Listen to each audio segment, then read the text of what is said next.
जय हिंद, नमस्कार दोस्तों। हम आपके लिए फिर से आपका आरपी एसआई कांस्टेबल का कंप्लीट हिस्ट्री विद पीवाईक्यू के साथ है। सेशन दूसरा आपका ये। चलो हम स्टार्ट करते हैं। ये आपका ऑल एग्ज़ाम रहेगा रेलवे के लिए। हमने कल पढ़ लिया था बौद्ध धर्म थे। आज हम स्टार्ट करेंगे शिव धर्म से। शिव धर्म भगवान शिव की पूजा करने वाले को शिव धर्म कहा जाता है। शिवलिंग की पूजा का पहला साक्ष्य हड़प्पा से मिला था। शिव का अभिप्राय है मंगलमय होना। शिव के 11 रुद्र अवतार। ऋग्वेद में शिव के लिए रुद्र नामक देवता का उल्लेख दिया है।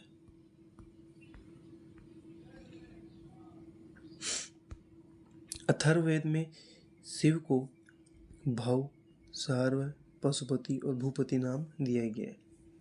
लिंग पूजा का स्पष्ट वर्णन मत्स्य पुराण से मिलता है। नाथ संप्रदाय की स्थापना सत्येंद्र नाथ ने की थी तथा इसका जो प्रचार बाबा गोरखनाथ ने किया था। पशुपत संप्रदाय शैव का सबसे प्राचीन संप्रदाय है। इसके जो संस्थापक है वहाँ पे लकुलिस थे, जिन्हें भगवान शिव के 18 अवतार में से एक माना जाता है।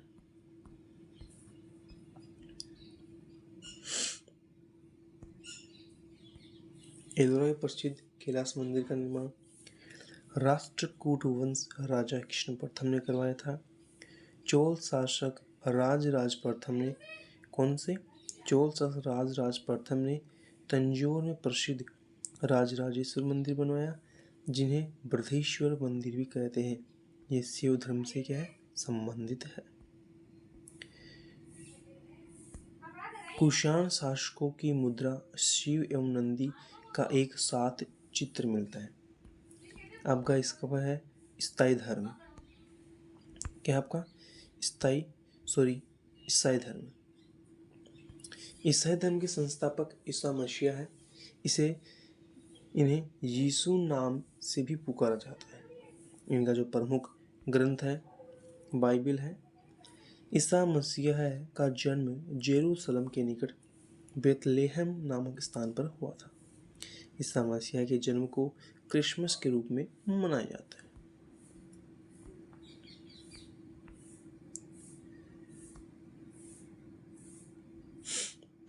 इनकी जो माता का नाम है मेरी और पिता का नाम जोसेफ है। जीवन के प्रथम 30 वर्षों में ये बढ़ई का काम करते थे। इनके 2 शिष्य थे, एड्रूज और पीटर। ईसा मसीह को 33 ईस्वी में फांसी पर पोंटियस ने चढ़ाया था। और ईसा मसीह का जो धर्म का जो प्रमुख चिन्ह है वो क्या है, क्रॉस।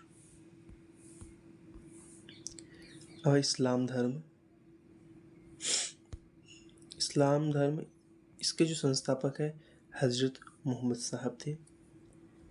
इनका जन्म 570 ईस्वी में मक्का में हुआ था। इनके पिता का नाम अब्दुल्ला और माता का नाम अमीना था। हजरत मोहम्मद साहब को 610 ईस्वी में मक्का के पास हीरा नामक गुफा में ज्ञान की प्राप्ति हुई थी। 24 सितंबर 622 ईस्वी में पैगंबर के मक्का से मदीना की यात्रा को इस्लाम धर्म में क्या कहते हैं, हिजरी संवत के नाम से इसको जाना जाता है। मोहम्मद साहब की शादी 25 वर्ष की उम्र में खदीजा के नामक विधवा से हुई थी। मोहम्मद साहब की पुत्री का नाम फातिमा और दामाद का नाम था अली। कुरान धर्म जो कुरान है वो इस्लाम धर्म की पवित्र ग्रंथ है। हजरत मोहम्मद साहब की मृत्यु 632 ईस्वी में हो गई और इन्हें मदीना में दफनाया गया था। मोहम्मद साहब की मृत्यु के बाद इस्लाम धर्म 2 भागों में बट गया था, शिया और सुन्नी। शिया मोहम्मद साहब के दामाद की शिक्षाओं में विश्वास करते थे और सुन्नी मोहम्मद साहब के कथनों पर। अली की हत्या जो मोहम्मद साहब का दामाद था, इनकी हत्या 661 ईस्वी में कर दी गई और अली के पुत्र हुसैन की हत्या 680 ईस्वी में करबला इराक में कर दी गई। मोहम्मद साहब के उत्तराधिकारी खलीफा कहलाए। इस्लाम जगत में खलीफा पद 1924 ईस्वी तक रहा, क्योंकि उसी वर्ष इसे तुर्की शासक मुस्तफ़ा कमाल पाशा ने समाप्त कर दिया था। अब फारसी धर्म।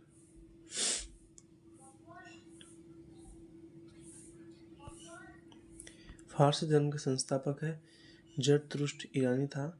इनकी शिक्षाओं का संकलन जेद अवस्था नामक ग्रंथ में है, जो पारसियों का धार्मिक ग्रंथ है। इनकी मूल शिक्षा का सूत्र है सद्विचार, सद्वचन और सद्कार्य। पारसी धर्म का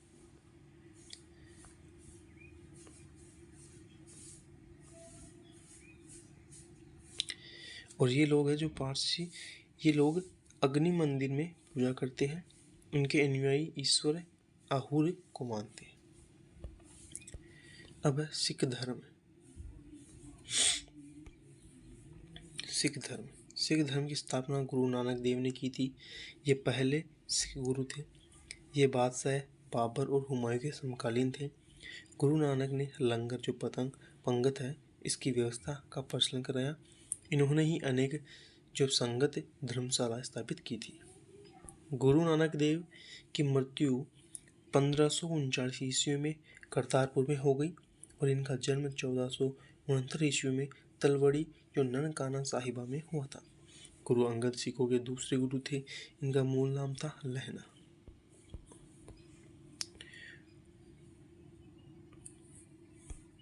गुरुमुखी लिपि का आरंभ गुरु अंगद ने किया था। इन्होंने लंगर जो पंगत व्यवस्था को स्थायी बना दिया था। सिखों के तीसरे गुरु अमरदास थे।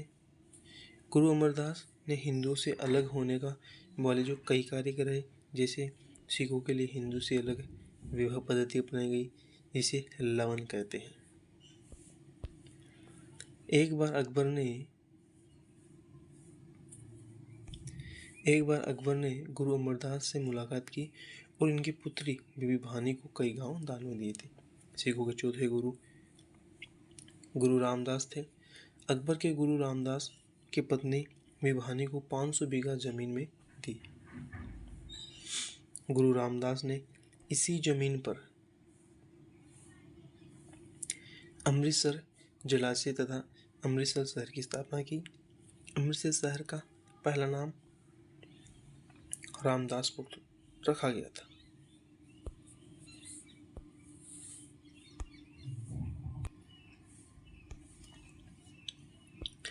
गुरु अर्जन देव सिखों के 5वें गुरु थे।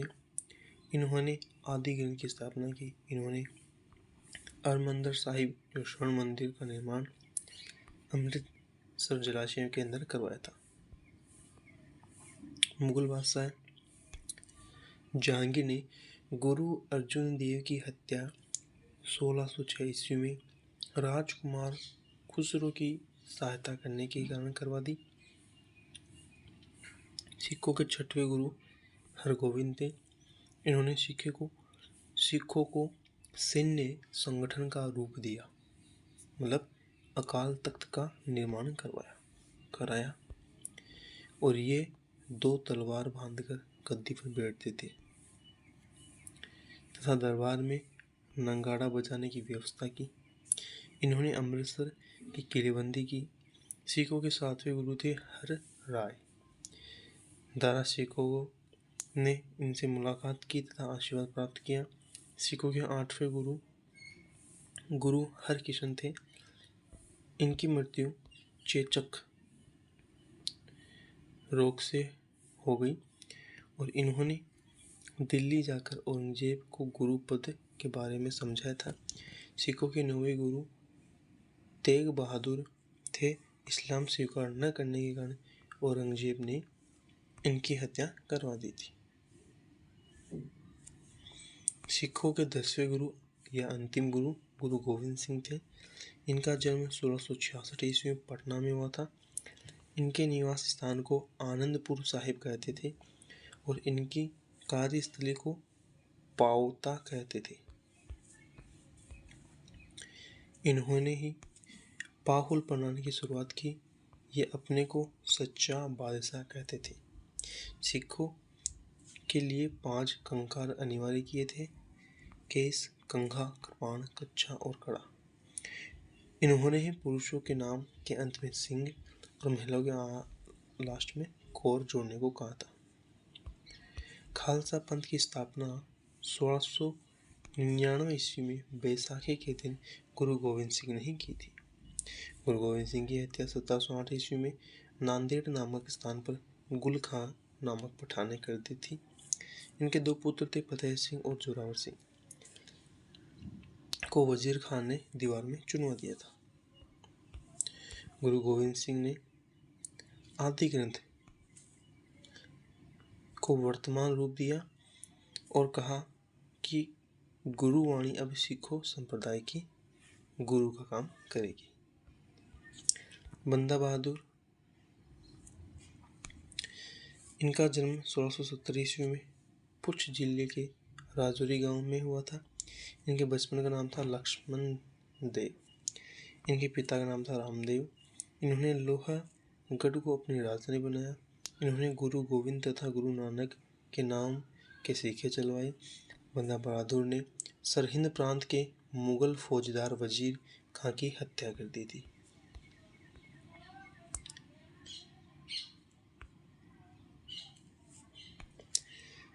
शहादरा कत्लगढ़ी के नाम से विख्यात है, जहां बंदा बहादुर ने हजारों मुगल सैनिकों को मौत के घाट उतार दिया गया था और मुगल बादशाह फर्रुखशियर के आदेश पर 1716 ईस्वी में बंदा बहादुर को गुरदासपुर नांगल नामक स्थान पर मार दिया गया। अब है महाराणा रणजीत सिंह। इनका जन्म गुजरवाला में 13 नवंबर 1780 में हुआ था। ये 1798-99 में लाहौर के शासक बने। 25 अप्रैल 1809 ईस्वी को महाराजा रणजीत सिंह तथा चार्ल्स मेटकाफ के बीच अमृतसर की संधि हुई।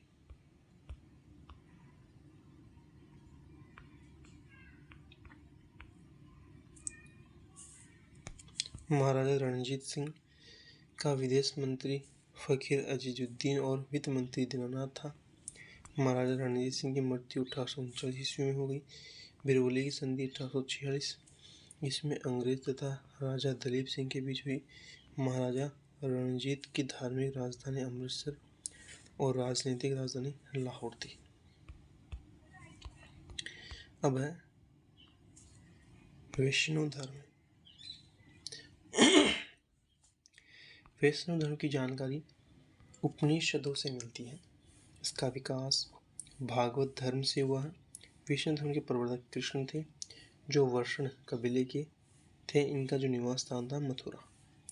कृष्ण का सबसे पहले उल्लेख छांदोग्य उपनिषद में मिलता है, जिसमें इनको देवी की पुत्र कहा गया और अंगिरस का शिष्य कहा जा रहा है। विष्णु के 10 अवतारों का उल्लेख मत्स्य पुराण में मिलता है। भगवान विष्णु के सुदर्शन चक्र में 6 तीलियां थी। ब्रह्मत और आचार्य विशिष्टाद्वैत रामानुज, शुद्धाद्वैत वल्लभाचार्य, द्वैत माधवाचार्य और द्वैताद्वैत निम्बार्क। भारत के यवन राज्य। भारत पर आक्रमण करने वाले विदेशी आक्रमणकारियों का क्रम निम्न है। पहले हिंदू, यूनानी, फिर शक, फिर पल्लव और कुषाण। भारत पर सबसे पहले आक्रमण बैक्ट्रिया के शासक डेमेस्ट्रियस ने किया। यह आक्रमण उसने 190 ईसा पूर्व में किया था। इसने शाकल को अपनी राजधानी बनाया।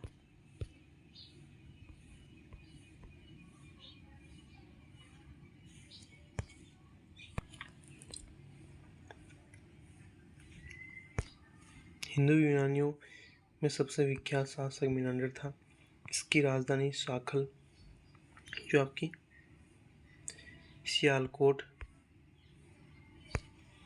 थी, यह शिक्षा का प्रमुख केंद्र था। मिनांडर ने नागार्जुन या नागसेन से बौद्ध धर्म की दीक्षा ली। मिनांडर के प्रश्न तथा नागसेन द्वारा दिए गए उत्तर एक पुस्तक में है। इस पुस्तक का नाम था मेरिन पानहो। भारत में सबसे पहले सोने के सिक्के हिंदू यूनानियों ने ही चलाई थी।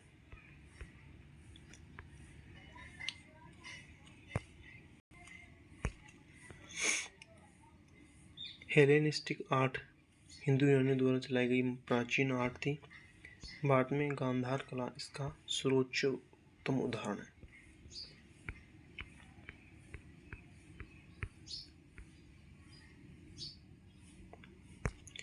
पर्दे का प्रचलन भी हिंदू यूनानियों ने करवाया था। अगर शक वंश यूनानियों के बाद शक आई। शकों की 5 शाखाएं थी। हर शाखा की राजधानी भारत और अफगानिस्तान में अलग अलग भागों में थी। शक मूलतः मध्य एशिया के निवासी थे। वह भारत में चरागाह की खोज के लिए आए थे।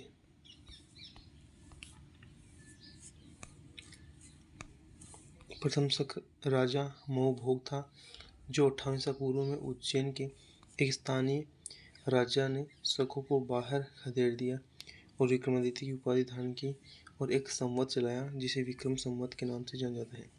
उसी समय विक्रमादित्य की उपाधि एक लोकप्रिय उपाधि बन गई, जिसकी संख्या भारतीय इतिहास में 14 तक पहुंच गई थी। शकों का सबसे जो प्रतापी राजा रुद्रदामन प्रथम था, जिसका शासन गुजरात के एक बड़े भाग पर था। रुद्रदामन ने मौर्य द्वारा निर्मित सुदर्शन झील का पुनः उद्धार करवाया। रुद्रदामन संस्कृत भाषा का बड़ा प्रेमी था। उसने संस्कृत भाषा में सबसे लंबा अभिलेख गिरनार अभिलेख जारी किया। भारत में शक राजा अपने आप को क्षत्रप कहते थे।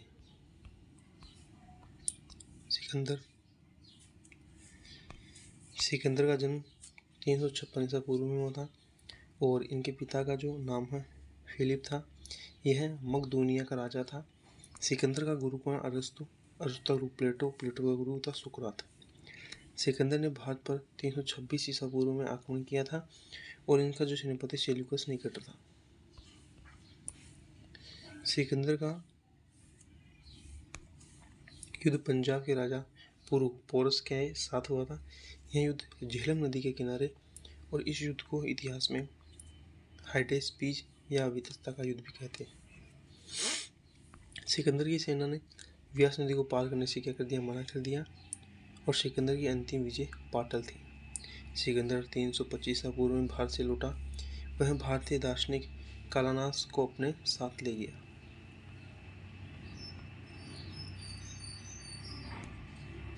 सिकंदर की मृत्यु 323 ईसा पूर्व में 33 वर्ष की अवस्था में हो गई। इसके जल सेनापति का नाम था निर्याशक तथा इसके पीली घोड़े का नाम था बुकाफेला। इसी के नाम पर सिकंदर ने झेलम नदी के किनारे एक नगर बसाया था।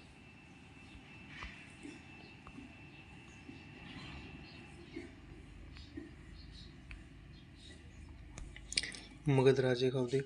मगध के सबसे प्राचीन वंश संस्थापक बृहदत्त था। इसकी राजधानी गिरिव्रज राजगृह थी। बृहदत्त के पुत्र का नाम था जरासंध। हर्यक वंश का संस्थापक बिंबिसार था, जो 544 ईसा पूर्व में मगध की गद्दी पर बैठा और इनको सैनिक के नाम से भी जाना जाता है। वह बौद्ध धर्म को मानता था। वह प्रथम भारतीय राजा था जिसने प्रशासनिक व्यवस्था पर बल दिया। बिंबिसार ने बृहदत्त को हराकर अंग राजा को मगध राज्य में मिला लिया था।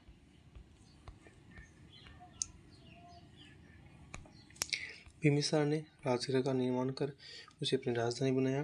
बिंबिसार ने राजवीर जीवक को महात्मा बुद्ध की सेवा करने के लिए उसके पास भेजा। बिंबिसार ने वैवाहिक संबंध स्थापित कर अपने साम्राज्य का विस्तार किया था। बिंबिसार 52 वर्षों तक शासन किया। बिंबिसार की जो हत्या है उसे उसके पुत्र अजातशत्रु ने करवा दी थी। किसने?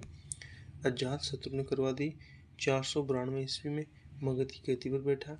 इसने अपने चचेरे भाई देवदत्त के कहने पर अपने पिता की हत्या कर दी। अजातशत्रु का उपनाम था कुणिक।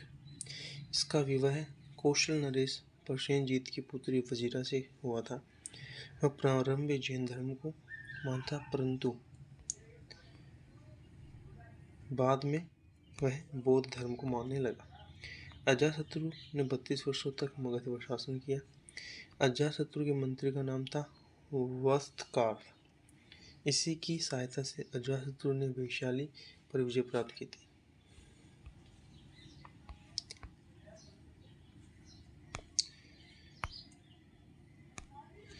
(461 ईसा पूर्व में अपने पिता की हत्या कर उदयन मगध की गद्दी पर बैठा। जैन ग्रंथों में उदयन को पितृभक्ता बताया गया तथा बौद्ध धर्मों में उदयन को पितृहंता कहा गया था। ठीक है। उदयन ने पाटलिग्राम की स्थापना की। वह जैन धर्म का अनुयायी था। हर्यवंश का अंतिम राजा उदयन का पुत्र नागदशक था। नागदशक को उसके मंत्री शिशुनाग ने गद्दी से हटाकर 412 ईसा पूर्व में शिशुनाग वंश की स्थापना की थी। शिशुनाग ने अपनी राजधानी पाटलिपुत्र से बदलकर वैशाली कर दिया था। राजधानी को वैशाली कर दिया। शिशुनाग ने अवंती राज्य को मगध में मिला लिया। शिशुनाग का उत्तराधिकारी कालाशोक था। वह पुनः अपनी राजधानी पाटलिपुत्र ले गया। शिशुनाग वंश का अंतिम राजा नंदीवर्धन था। नंद वंश का संस्थापक महापद्मानंद था। नंद वंश का अंतिम राजा घनानंद था। नंद वंश सर्वाधिक धनी राज्य एवं विशाल सेना के लिए प्रसिद्ध था। घनानंद सिकंदर के समकालीन था। इसको चंद्रगुप्त मौर्य ने युद्ध में पराजित करके मगध पर मौर्य वंश की स्थापना की। अब है मौर्य वंश। मौर्य वंश की स्थापना चंद्रगुप्त मौर्य ने की थी और इसका जन्म 445 ईसा पूर्व में हुआ था। चंद्रगुप्त मौर्य को सेड्रोकोट्स भी कहते हैं। चंद्रगुप्त मौर्य का प्रधानमंत्री चाणक्य था। इसी की सहायता से इसने घनानंद को हराया था। चाणक्य ने अर्थशास्त्र नामक पुस्तक लिखी और इस पुस्तक का संबंध राजनीति से है।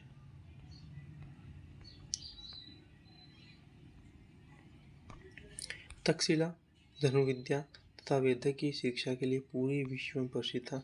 चंद्रगुप्त मौर्य ने अपनी सैनिक शिक्षा यहीं से प्राप्त की थी। कौशल के राजा प्रसेनजीत मगध का राजवेद जीवक तथा चाणक्य ने भी यहीं शिक्षा प्राप्त की। चंद्रगुप्त मौर्य 322 ईसा पूर्व में मगध की राजगद्दी पर बैठा। चंद्रगुप्त मौर्य जैन धर्म का अनुयायी था। इसका धार्मिक गुरु भद्रबाहु था।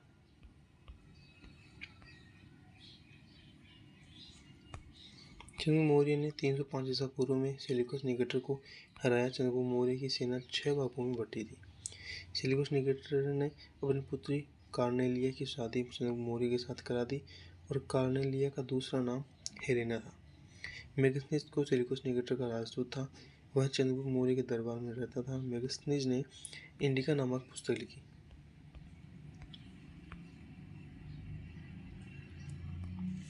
मेगस्थनीज ने भारतीय समाज को 7 जातियों में विभक्त किया था। इसने पाटलिपुत्र को पालीब्रोथा कहा था। चंद्रगुप्त मौर्य के बारे में जानकारी रुद्रदामन के जूनागढ़ अभिलेख से मिलती है। यह अभिलेख ब्राह्मी लिपि में है। चंद्रगुप्त मौर्य और सेल्यूकस निकेटर के बीच हुए युद्ध का वर्णन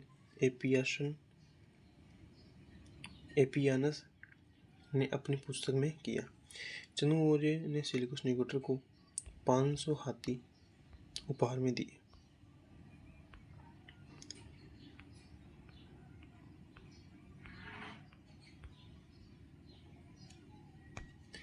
नंद वंश के विनाश करने में चंद्रगुप्त मौर्य ने कश्मीर के राजा प्रवर्तक से सहायता प्राप्त की थी।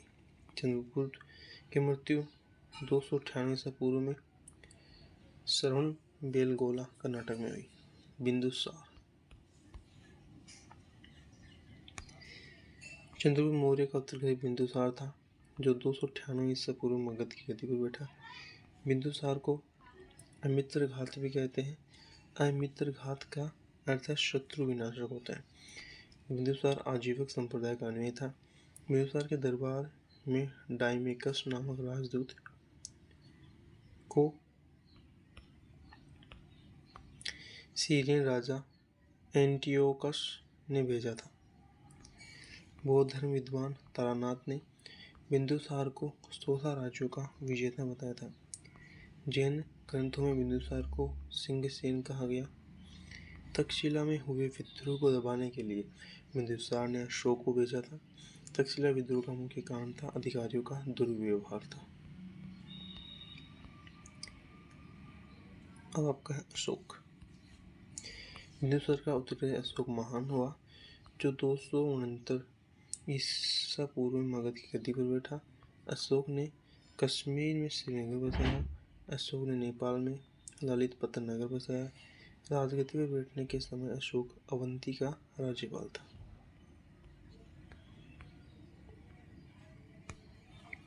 मास्की एवं गुर्जर अभिलेख में अशोक का नाम अशोक मिलता है। पुराणों में अशोक को अशोकवर्धन कहा गया। अशोक ने राजगद्दी पर बैठने के 8 वर्ष बाद 261 ईसा पूर्व में कलिंग पर आक्रमण किया और कलिंग की राजधानी तोसली पर अधिकार कर लिया। कलिंग का राजा खारवेल था, जो जैन धर्म का अनुयायी था।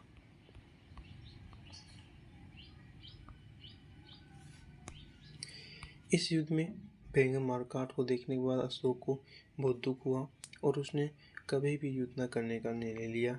इस युद्ध के बाद अशोक ने बौद्ध धर्म को अपना लिया था। पहले वह भगवान शिव की पूजा करता था। अशोक के प्रधानमंत्री का नाम राधागुप्त था। अशोक का धार्मिक गुरु उपगुप्त। अशोक की माता का नाम सुभद्रांगी था। वह चंपा के एक ब्राह्मण की पुत्री थी। असंधिमित्रा एवं कारुआ की अशोक की पत्नियां थी। भारत में शिलालेख का सबसे पहले प्रश्न अशोक ने ही करवाया था।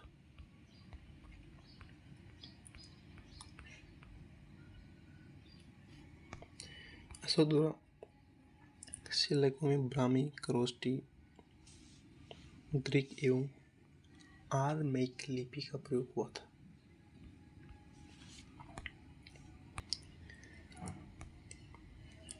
अशोक ने बौद्ध धर्म के प्रचार के लिए अपने पुत्र महेंद्र एवं पुत्री संघमित्रा को श्रीलंका भेजा।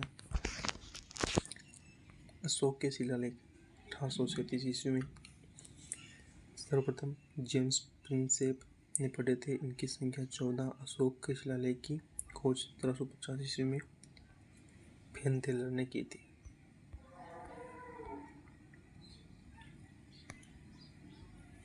अशोक के स्तंभ लेखों की संख्या 7 है। ये केवल ब्राह्मी लिपि में लिखी गई। अशोक के दरबार में डायोनिसियस मिस्र नामक राजदूत आया, जो मिस्र के राजा फिलाडेल्फस टोलमी II ने भेजा था। अशोक के शिलालेखों में सबसे लंबा शिलालेख 7वां था। कौशाम्बी अभिलेख को रानी का अभिलेख भी कहा जाता है।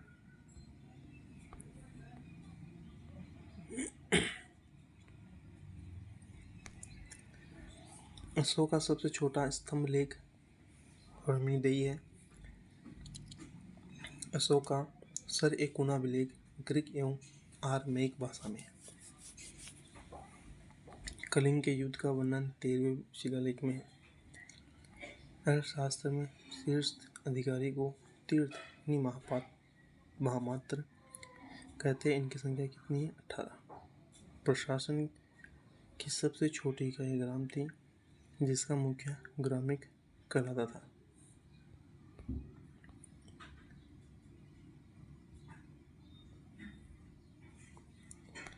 अशोक के समय मौर्य साम्राज्य में प्रांतों की संख्या कितनी? 5। प्रांतों को चक्कर कहते हैं।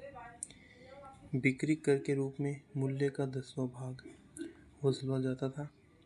इससे बचने के लिए मृत्युदंड दिया जाता था। युद्ध क्षेत्र में सेना का नेतृत्व करने वाला अधिकारी नायक कहलाता था। अर्थशास्त्र में गुप्तचर को गुड पुरुष कहा जाता है।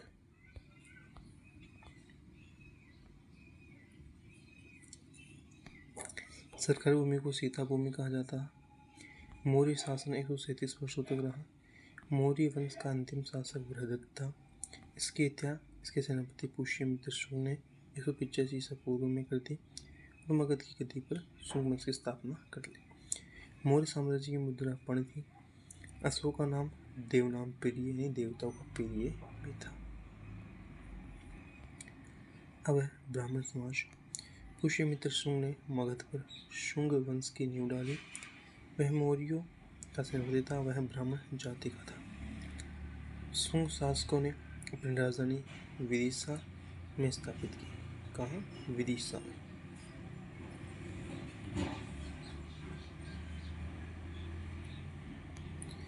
शुंग काल में पहली स्मृति को ग्रंथ को मनुस्मृति की रचना की गई। इंडो यूनानी शासक मेनांडर को पुष्यमित्र शुंग ने पराजित किया। पुष्यमित्र शुंग ने पतंजलि से 2 और अश्वमेध यज्ञ कराए। पुष्यमित्र शुंग को कलिंग नरेश खारवेल ने पराजित किया और बरहुत स्तूप का निर्माण पुष्यमित्र शुंग ने करवाया।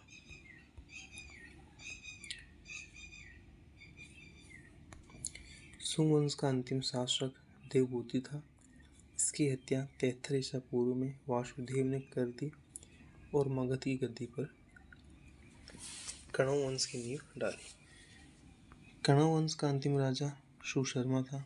सुशर्मा की हत्या 60 ईसा पूर्व में सिमुक ने कर दी और सातवाहन की नींव डाल दी। सातवाहन वंश की राजधानी प्रतिष्ठान थी, जो महाराष्ट्र में गोदावरी नदी के किनारे स्थित है।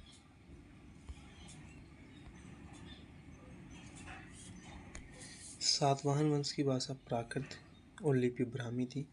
सातवाहनों में मात्र शतात्मक सामाजिक व्यवस्था थी। ये सिक्का डालने में जिस शीशे का प्रयोग करते थे वह रोम से मनाया जाता था। ब्राह्मणों को भूमिदान में देने की प्रथा का आरंभ सातवाहन के शासकों ने किया। गोमती पुत्र शतकर्णी इस वंश का सबसे शक्तिशाली राजा था। इसे पुराणों में कृष्ण का पुत्र कहा गया।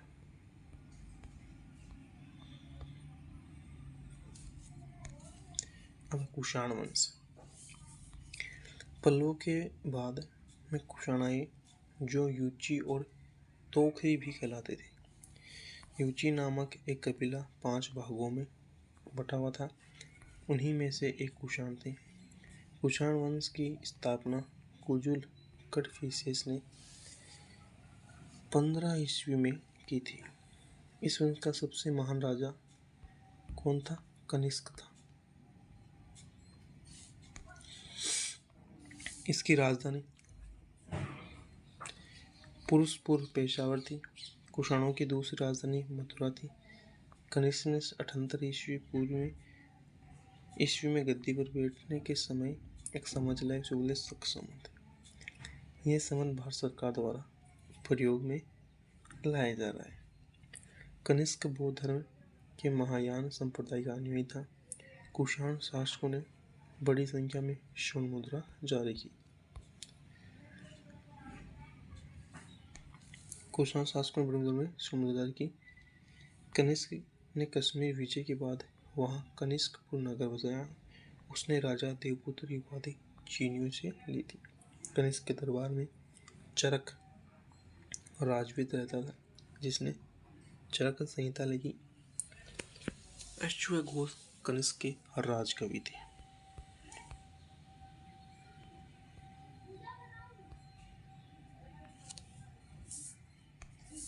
जिससे कनिष्क ने बौद्ध धर्म की दीक्षा ली। कनिष्क का पुरोहित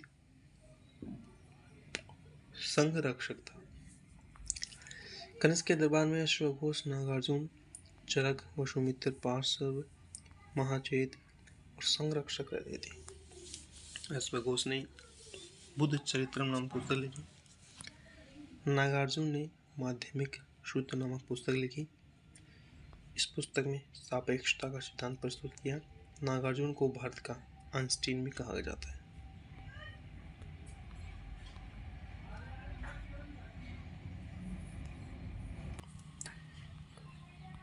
कनिष्क की मृत्यु 102 ईस्वी में हो गई। कुषाण वंश का अंतिम शासक वासुदेव था। वह शैव धर्म को मानता था। गांधार शैली तथा मथुरा शैली का विकास कनिष्क ने शासनकाल में हुआ। रेशम बनाने की सबसे पहले तकनीक का आविष्कार चीन में हुआ।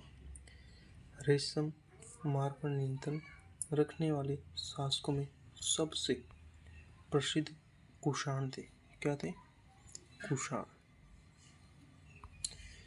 इससे कुषाणों को बहुत अधिक आय होती थी।